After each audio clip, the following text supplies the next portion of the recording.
Hello, my friends, and welcome to another episode of the Million Pound Mission Podcast. It's your buddy, Adam, the PhD, the previously heavy dude, and this is episode number 265, Leveling Up Your Meditation with Muse, with my friend Ariel Garten. This is a cool episode. You guys know I love some neat tech that's going to be high impact, and this is a piece of technology that has made a difference in my own life, in my own meditation game. I can't wait to talk to you about it. Also, quick reminder, I would love to interact with you guys as much as possible. I love to interact with you live. I've got a couple of live workshops coming up. If you want to come out and see me in Huntington Beach, California, September 21st. Also at the home base here in Bloomington, Indiana, October 19th. I've got all of the keynote speaker info, all the event info at millionpoundmission.com. Check it out. Now, have you guys ever labeled yourself as a bad meditator? So quote unquote, bad meditator. Maybe you get distracted. Maybe you fall asleep. Maybe you just can't focus and you feel like you don't get anything out of it. You get frustrated. So I know a lot of you are out there that, you start meditation, you give it a try because you really want the benefits that you're always hearing about meditation, but you aren't able to stick with it for one reason or another. And I got good news for you. All right. If you've been struggling with this meditation habit and implementing it, things are about to change with some exciting new tech. And today I'm tagging in my friend Ariel Garten to tell us about some brand new meditation and mindfulness technology called Muse, the Muse headband. It's a brain sensing headband that gives you real-time feedback so you see what's going on in your mind while you meditate, therefore allowing you to truly see that deeper state of focus and increased mindfulness. And Muse is just blowing up. It's used by researchers and clinicians at over 100 hospitals and universities all over the world. We're talking Harvard, NASA, MIT, Mayo Clinic, also famous athletes. Novak Djokovic, a famous tennis star. Ariel's been featured on CNN, Forbes, Fortune, TED Talk. The TED Talk has over almost 500,000 views on it. So it's really, really inspiring stuff. It's blowing up. And I've been using my own Muse headband for a couple of months now. You guys know I'm big on meditation. I've logged almost 10,000 minutes of meditation so far since I've been tracking. And the app is super easy to use. The feedback you get is really fascinating. And in this conversation, Ariel and we talk about how the tech was discovered. We talk about who should be using this technology. We talk about comparing and contrasting the Muse experience with other methods of guided meditation. And then we just get some really general quick tips on meditation and how we can all maximize the benefits from a meditation practice. Ariel is an expert, and I really think you're going to get a lot out of this interview. So without further delay, let's dive into episode number 265, Leveling Up Your Meditation with the Muse Technology with my friend Ariel Garten. All right, Ariel, thank you so much for joining us on the Million Pound Mission today. How you doing today, my friend? I'm doing fantastic. How are you? I'm so excited because this is a conversation I've been looking forward to. I've been using the Muse technology for a couple of months now, and I feel like it's just such an innovation. I've got a lot of aha moments that I want to discuss with you, but I think it would be a good place to start is let's describe the technology. Like, what is the why and the how of the Muse, and how are people out there using it? Awesome. So Muse is a brain-sensing headband that helps you meditate. So it's a slim little device that tracks your brain during meditation and answers that question for you of what am I supposed to be doing and am I doing it right? So most people, when they meditate, you sit down, you think your mind's supposed to go blank. It never does. It bounces all over the place. And you're like, this sucks. I can't meditate. This is frustrating. And you walk away. Yeah. Sound familiar? Exactly. Yes. So with Muse, we wanted to help solve that problem. So we built a device that actually gives you real-time feedback on your brain while you meditate. And the metaphor we use is your mind is like the weather. So when you're thinking distracted, you actually hear it as stormy. And as you come to quiet, focused attention, it quiets the storms. So Muse lets you know what's going on in your mind during your meditation and guides you to get into that state of focused attention, that meditation zone. Yeah. So you get real-time feedback during your meditation. And then after the fact, you're actually able to see data. You see what your brain was doing. You see graphs, charts, and there's a motivational architecture that keeps you meditating every day. Yeah, it's so cool. And just describing the weather. So it's connected, the headband is connected to an app on your phone.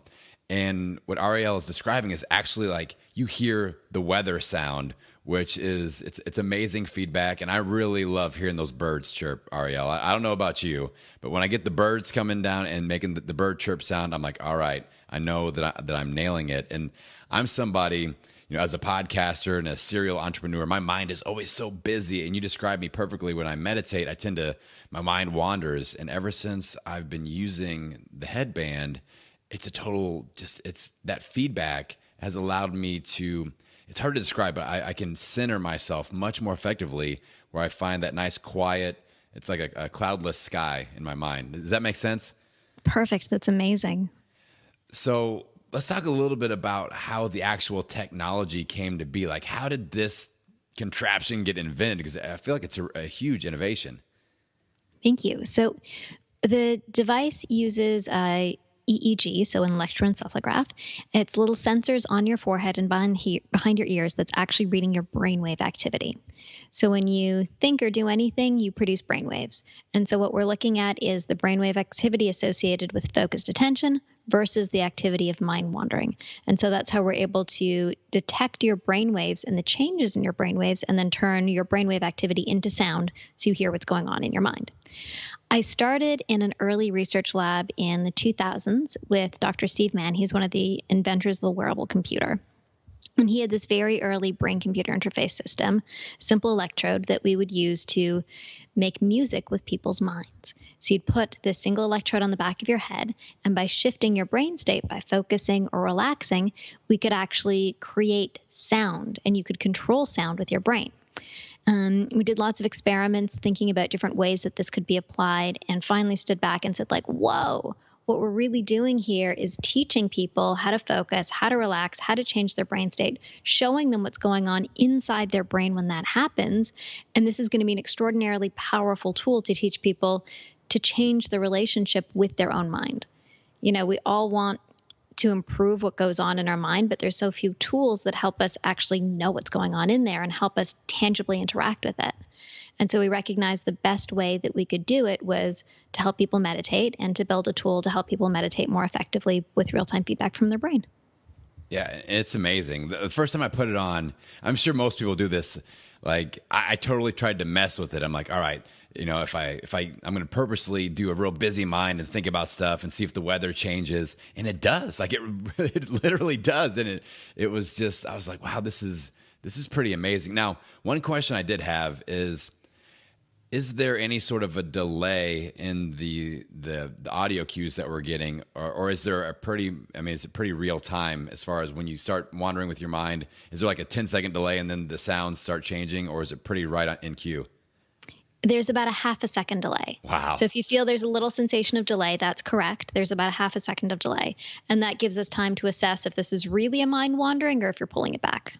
That's amazing. It's incredible. So tell me about taking this from idea, from concept to launch, because I feel like there has to be a story there. Anytime you invent something like this, it's this special.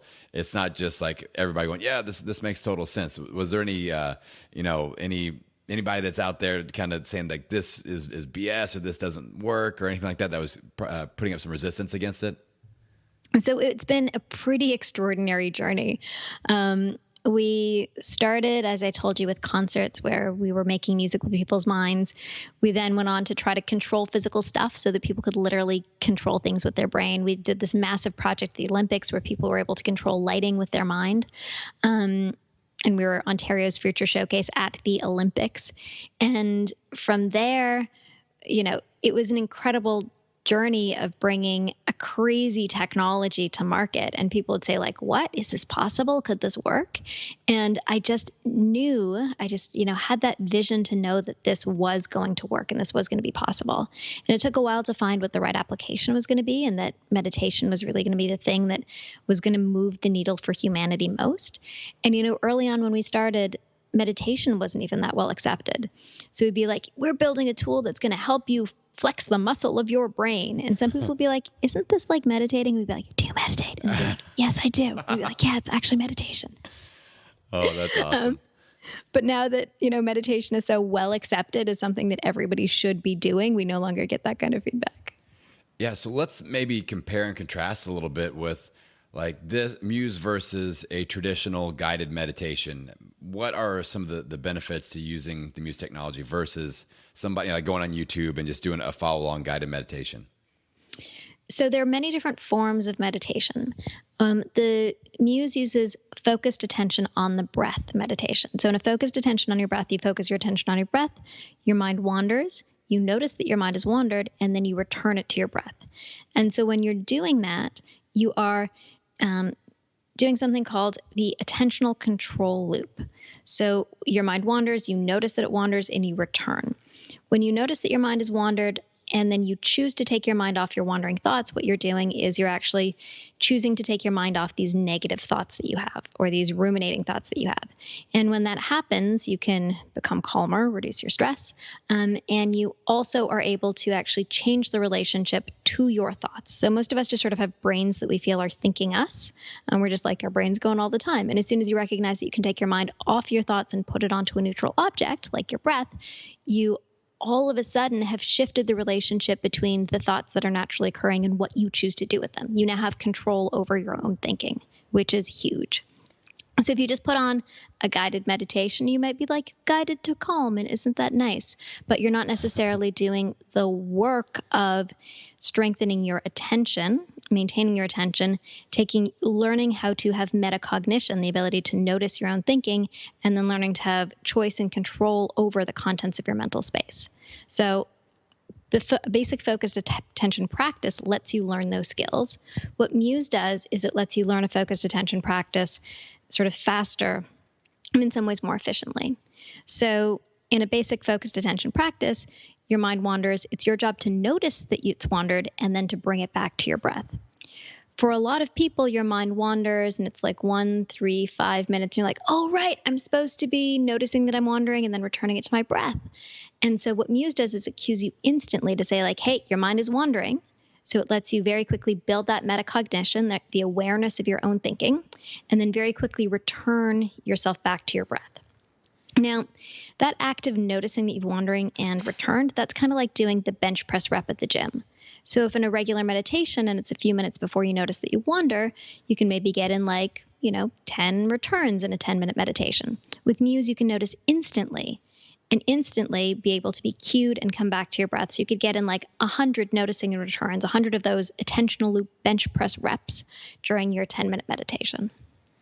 Yes, and I love the feedback. Can you describe what happens on the screen once you finish your meditation session? Because this is honestly my favorite part, and I look at when I'm totally calm and when my mind is wandering and all the different little stipulations that we get presented. So talk about that a little bit.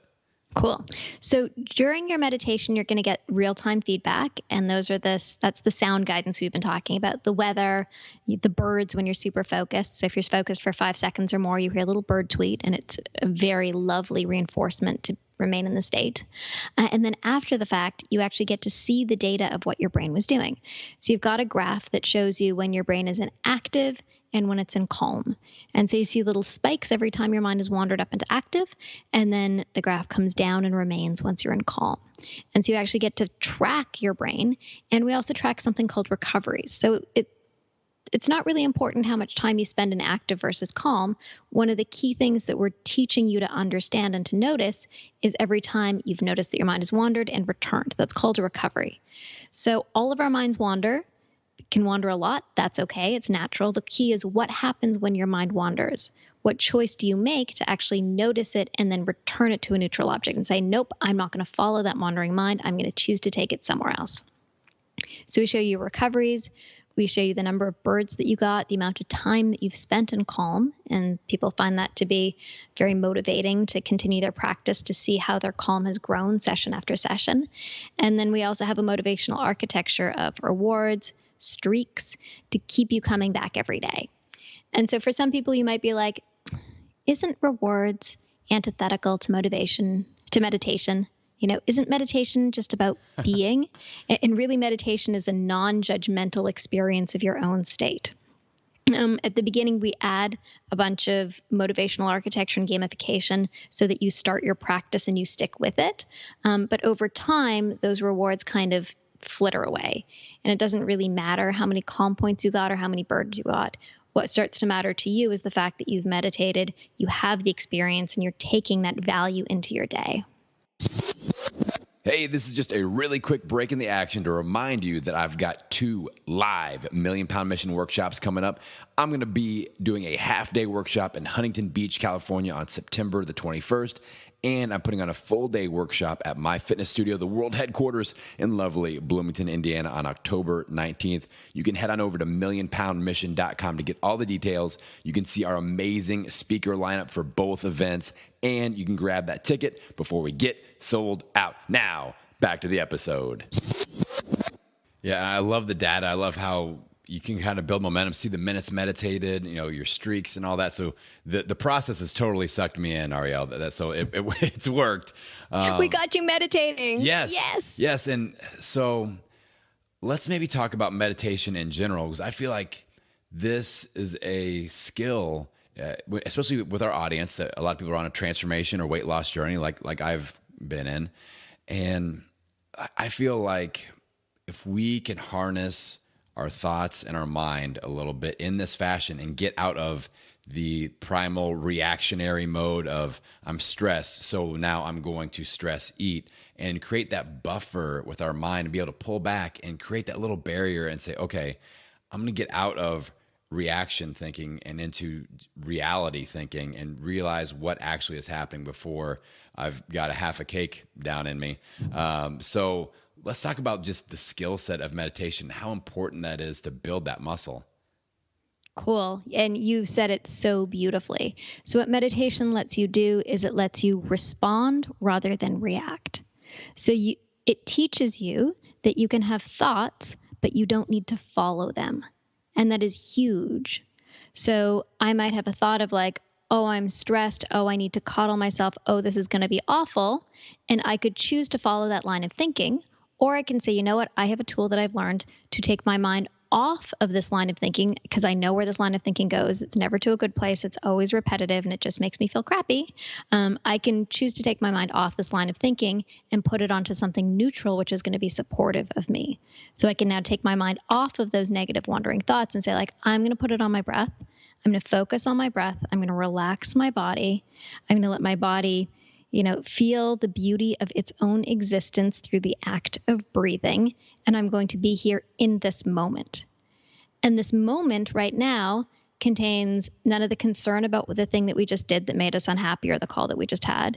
It has none of the projections about the future of how we might, overeat and things will be terrible or we didn't do this or the future is the present is just now. And the present can actually be peaceful if you choose for it to be so. You have a choice over where you take your mind. So in that way, meditation helps you manage your mental journey. Meditation also helps you manage your emotional and physical journey. So when we have urges or cravings, it's very much the same process. There's a thing that arises in your body that's like, we need to do this now. We have an urge. We have a craving. Follow me. And right? And you have the choice to follow it or not follow it. And so most of the time we just follow it because we think that's what we're supposed to do. It's like, oh, our body's pulling us to the fridge. We're just going to go there now. Our body's pulling us to this thing. We're just going to do it. But you can actually stop, recognize that you're having a sensation in your body and let it rise and let it fall. And meditation teaches you to do this. You look at your body, you're like, okay, I'm having the sensation of an urge. I'm having a feeling of tightening in my chest. I'm having a feeling of pull. I see that that's happening. That's what's happening. And you don't need to ascribe any meaning to it or take any action as a result of it. And so what you learn is that you can ride through your urges, let them rise, let them fall. They may come back again and rise and fall, but you don't need to act. You can actually break the cycle of the bad habits that come out of naturally following our thinking or following our urges.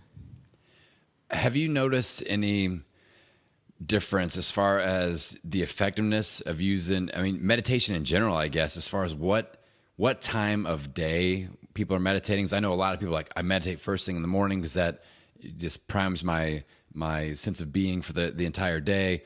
I actually using it as a buffer from the end of my work time before I start family time. But any insight there as far as time of day and kind of just best practices? Yep. So you've picked two great times when I also meditate. So a lot of people love to do it early in the morning to set yourself up for a great day. Some people are just not morning people, and adding another thing into the morning feels terrible. So don't do it. Some people meditate at work. So you might take a break at work and that becomes extremely healthful. You're like, oh, okay. All of the crap that I was worried about from my boss 10 minutes ago, I realized I didn't need to be. Yes, exactly. So meditating at work is a key skill to have in your back pocket. I like to do a meditation on my way home if I'm in transport, or just for a minute or two before I get in the door so that I can be completely present for my kid, and any ruminations that I had about the day I can let go of. And then a lot of people, myself included, also like to meditate at night before you go to sleep. And that's a beautiful way to set your physiology up for a peaceful night's sleep. Yeah, I've heard or read somewhere that you get additional benefits of how deep you can sleep if you are able to meditate either right before or right after your sleep cycle. So I don't know if maybe I just made that up. I don't know, but it makes sense to me. So people who meditate report better sleep often. There we go. Yeah. So what about the Muse technology specifically? As far as somebody wants to really maximize it, are there any best practices as far as a regimen or getting started, or how many days in a row, or how long we should be going? Cool. So the best time to muse is the time that you're going to do it. So the most important thing about a meditation practice is actually getting into the habit of doing it every day. So in the same way as, going to the gym for 2 days straight, you're going to feel amazing and it'll be awesome. And the next day you'll be able to lift things. A month later, if you haven't gone to the gym for the next 28 days, you've been missing out. So it's something that you want to keep in your schedule regularly. If you've never meditated before, you can start with just a 3 or a 5 minute meditation. That's totally fine. And if you can nail doing a 3 or 5 minute meditation every day for 7 days, that is awesome.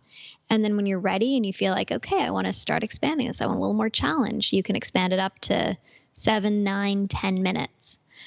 We've had a few studies done with Muse looking at people musing for 10 minutes a day or 20 minutes a day.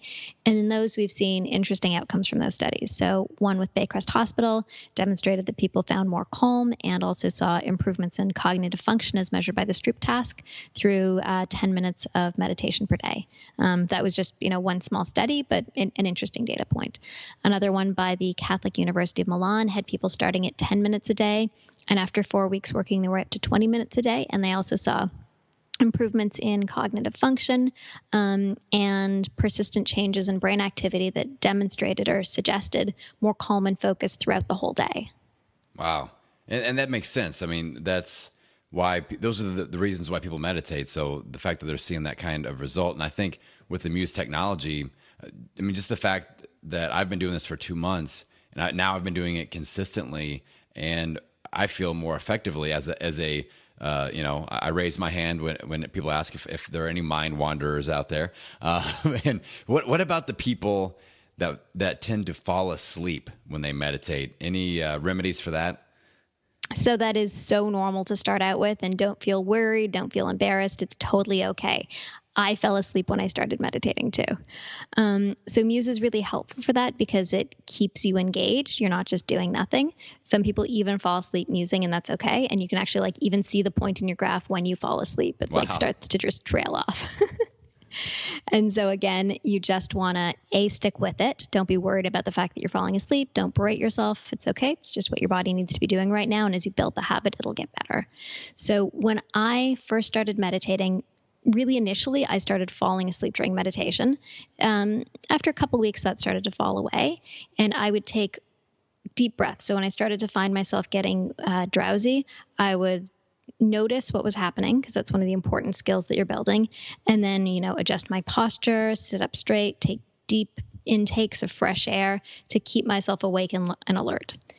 And then in the middle of my meditation practice, sort of after, doing it for a year, 2 years, I would use meditation to help me fall asleep. I would just put on my Muse, I would meditate at night, and that would help me fall asleep, and that was beautiful. Now, several years into my meditation practice, meditation makes me so alert when I do it, I can't even use it to fall asleep. Wow. It's like, I feel like I lost my superpower. And I've talked to other meditation teachers who've said the same thing. They're like, yeah, like it now makes me too alert. That's super interesting. What about, so we're using audio cues from a phone app. Is there any difference if you have earbuds in versus just listening off of the phone audio? So people do it both ways. It's nice to use earbuds because then you really get the sensation of listening to your own mind. It really sounds like that is the sound of your mind. It's awesome. But if you want to just do it with your phone sitting next to you or a few feet away without earbuds, that's totally fine too. Both work. Right. I prefer the earbuds in for sure. I think you hit it on the nail on the head there. Like it just seems like you're in your own headspace there. You can block everything else out. So I get those birds faster. Now, this is something else I've noticed, and tell me if I'm just making things up. I feel like I can create the calm weather and bring the bird chirp sound quicker if I do certain things with my eyes. Even though I feel like if I position my eyes a certain way, my eyes are closed, and it's totally weird. It's almost like if I look kind of downward with my eyes, it centers me, and I get that calm weather more quickly. Is this making any sense at all to you? Yeah, totally. So, everybody finds the thing that helps them get into the state more effectively. And that's part of what biofeedback is. It's giving your body feedback. And so you intuitively figure out what you need to do to get into that state, what's going to allow you to enter into calm, what's going to allow you to focus more effectively, what's going to allow you to have the inward sensations. So yeah, you're right on the money. You found the thing that works for your body. Excellent. Now, I know there are a few people listening that I guarantee they're thinking, well, I'm not a tech person. Like I'm not into the techie side of the equation here in the health world. And I feel like this, even though it's technology, it's advanced technology, it's pretty simple to use. Are you seeing what are some ways that people might mess it up or put it on wrong or what are you seeing as far as people not being able to effectively use the device? So people often put it on wrong, put it on backwards. But when you start, there's this very simple video sequence that walks you through what to do. So before you even turn on or put on the device, you just start the video and it'll walk you through putting it on your head, getting it connected, and starting your first session. So, we've tested it. There are hundreds of thousands of people that use it. And so we've gotten it down to this really, really, really simple process where literally you can hand this to a grandma, and we do. We have a study running with older adults using Muse, and they're able to use it effectively. Yeah. So general best practices, just from what I've been doing, it seems like you want the device going across the center line horizontally across your forehead and then behind your ears, and you're pretty much good to go. So yep. It's that simple, people. And if I can figure it out, anybody can do it. So that should give you hope. Now, what about children? Let's talk about kids first. Is this safe for children to use? Have you seen any benefits for younger kids using this? So there's sort of two sides of using it with kids. It's absolutely safe for children to use. I've seen lots of parents that use it with their kids. We've recently put into place a policy that says nobody under 16 can use Muse. And that's because we're GDPR compliant. So it's the highest level of data privacy available. And we don't want to know anything about any child's data in any way, their age, their address, or brain activity, nothing. Yeah. So we've said absolutely no usage for anyone under 16. That said, there is some study context in which there have been interesting outcomes. So the Kansas State University, they did an awesome study with grade 8 students using Muse, and they were able to show a 72% decrease of kids being sent to the detention office, to the principal's office after using Muse. Yeah. That's what I'm talking about. I may or may not have my 8-year-old try it. I'm just saying I might. Not officially though. So no, that's amazing. That's amazing. So when another person uses it, do you have to recalibrate to that person? Because I know when I first did my first session, there was some calibration going on. So do you have to enter in a separate account, anything like that with one device if you're going to share a device, I guess? Yeah, you got it. So Each Muse can be used across multiple people. So we often have, one per family, and then it goes around the whole family and everybody uses it. Everybody needs to have their own account, and that account can be on their own phone or just on the same phone, just a different account. There's an account creation process at the beginning, and that keeps everybody's data separate so that you can track your own meditations and see your own progress and have your own calibration. So cool. And it's so user-friendly and just easy to pull off, and you see the benefits right away. So I'm totally psyched about this technology. Now, do you guys, I'm just curious, do you guys have anything like upgrades, next level, anything that's in the works as far as, anything in line with this technology, or if it's going to go a different direction maybe? Sure. So we have Muse 1, which gives you real-time feedback on your brain. And we just came out with a second device called Muse 2. Muse 1 is the original Muse. Muse 2 has an additional sensor to track your heart rate, as well as sensors to track your breath in your body. So with Muse 1, you get real-time feedback on your brain during meditation, which is what we've been talking about. With Muse 2, you also get feedback on your heart, your breath, and your movement. And so your heart, you can actually hear the beating of your heart like the beating of a drum. Wow. And that tunes something called it's so beautiful. And it tunes your interoception, your ability to actually understand sensitively what's going on inside your own body. So you begin to learn when your heartbeat speeds up. You learn breathing exercises that can then teach you to slow it down again and get you into better self-regulation. For a lot of people, starting with the brain is a bit advanced. And so we have a movement sensor that just helps you find stillness in your body to start. And once you find stillness in your body, it's much easier to find stillness in your mind. Wow. So cool. So cool. So I want to make sure that people that, have questions, they can, you guys have been very just user-friendly, answering questions that the client team has taken really, really great care of me. So what if people want to get more information? Where do they go? Where do they start? Well, you can go to the website, choosemuse.com. And it'll show you everything you need to know about Muse. If you have questions, there's a chat there, and you can chat with anybody, or you can email customercare@choosemuse.com. Yeah, and they do a great job, everybody. So if you have questions that we have not covered, if something else has popped up, please go on the website, interact. I feel like this technology is a game changer. I feel like it's a great transformation tool to have in our transformation toolbox, and just getting started on that journey of meditation. If you're somebody that's got a wandering mind, or you've fallen asleep or gotten frustrated when you try to meditate, this is a totally different deal. So I encourage you to give it a try. Now, Ariel, I like to give our audience, I like to give them a little bit of homework, all right? We've calmed them down with meditation talk, but now I want to put them into action, okay?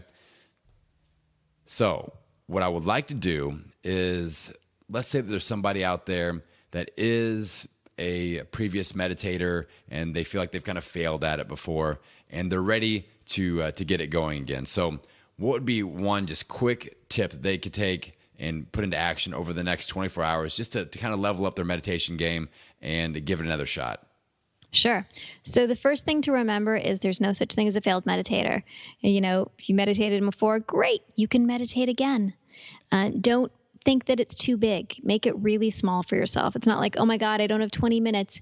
If that seems overwhelming, just say 5 minutes. Or just stop what you're doing right now. It's you probably have at least 3 minutes until your next phone call. Just take that time to meditate. Make it very, very simple for yourself. For anybody who's never meditated before, it's super simple. Put your attention on your breath. Your mind wanders, you notice it, and you bring it back to your breath. And that is the practice. So there is no excuse not to meditate. You have all the time in the world that you need to do it. Can fit into the tiniest little slice in your day. The only thing you need to do is start. Excellent. And we always talk about creating momentum, and it's just, this is that first domino that a lot of you need to push over, and it's going to create a chain reaction of positive momentum, being able to better control your thoughts, being able to create that buffer in stressful situations like I talked about. It is so huge, everybody. So give this some thought. Meditate on it, pun intended, and let's get into action, right? So, Ariel, thank you so much. I know that you've got lots and lots going on. You're out there creating amazing technology and advancements in this space. So I appreciate your time so much, my friend. My sincere pleasure and total glory. And I wish everybody a beautiful, calm, whatever comes your way day. All right, everybody, you've been introduced to this amazing technology, and now it's time to get into action and get out there and own it. Every meal, every workout, every day. I'll see you on the next episode. Well, hey there. I appreciate you hanging out after the episode. I hope that you enjoyed this one. If you know somebody that struggles with meditation, share this one out. Share it on your favorite social media platform. I appreciate that so much. Now, again, real quick, we got those workshops coming up. I'd love to interact with you. September 21st, Huntington Beach, California. October 19th here in Bloomington, Indiana, the vacation destination. And also, I want to give you a heads up next week. I've got a great episode coming out on Monday. It'll be episode number 266. It's called The Thing That Will Help You the Most That You Probably Aren't Doing. I've got a great new free tool that I'm going to give you in that one. Game changer. We are hot. We got a lot of good mojo going with the podcast right now. I appreciate you guys. I appreciate that support. And I will see you next Monday.